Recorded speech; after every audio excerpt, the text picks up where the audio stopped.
Well, good afternoon, YouTube. This is Chuck, and it's Tuesday, October 7th, 2025, about 4 o'clock in the afternoon, a little after. And I've got a kind of a funny little story to share with you, something that happened over here at the park. And you can see the boat ramp right over there, right over there where the birds are, right? There's the boat ramp. I got a little story about something that happened there, and I think maybe to tell you about it, let's just walk down, let's walk out here on the little fishing pier here.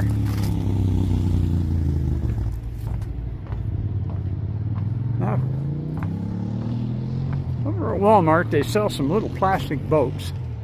They're like little kayaks. And this story I'm going to tell you involves something that happened right there with one of them. And if you're not familiar with what I'm talking about, I actually took a picture when I was over there and to show you exactly what type of boat I'm speaking about. But I think a lot of Walmarts probably sell them, and they probably have them outside just like we do. Let me plug that picture in right here.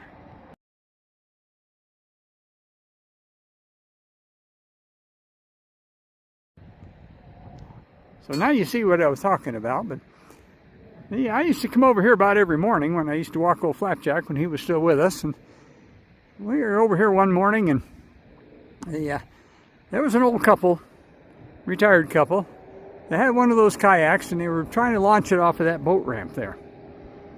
Now, to set that story up, I've got to tell you that the old guy was already sitting in the kayak.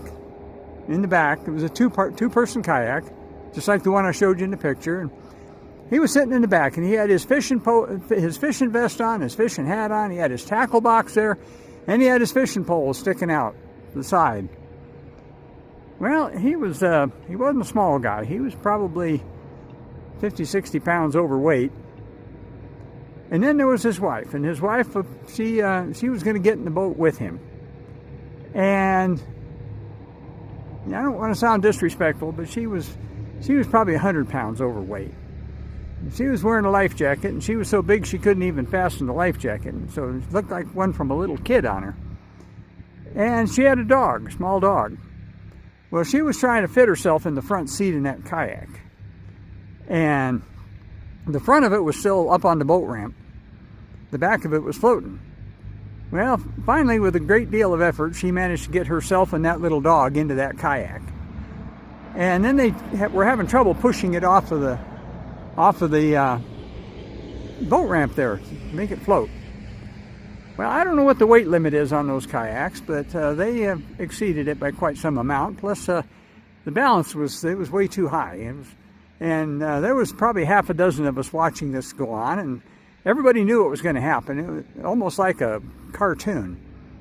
And the minute they managed to get that thing into water, that thing didn't go 6 inches, and it flopped over and dumped both of them in the drink. And it was really, really hard not to laugh, because it was pretty darn funny.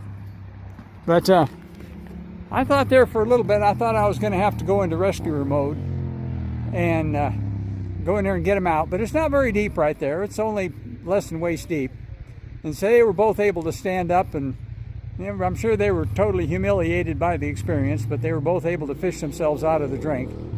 And but it was sure funny. Like I said, it was like something you'd see in a cartoon. And I'm sure that they probably took that little boat they bought from Walmart, and they're probably still sitting in their garage somewhere, and they probably haven't used it since. But just a little thing I thought you might find humorous, little story today. And so as I always tell you, take care of each other and love each other and take care of yourself and enjoy life and show gratitude for what you got. It's a beautiful day here. I'm going to give you a pan around of where I'm at. And like I say, we're out on the fishing pier. Let me pan here around to the counterclockwise here, and we're looking off across the lake. And this is off kind of to the northeast. There you can see the roof of the museum over on the other side. Those fountains, I mentioned it before, but that's to keep the water aerated for the fish. I just got done shooting a different video, and I talked about that little hill over there. It's called Fort McDonald Hill, and I talked about the story behind that. And now to come around the rest of the way, I guess I'm going to have to get you into the sun for just a little bit. And I'll bring you back around, and we'll head back up to the truck. So right now, let me just tell you, peace out.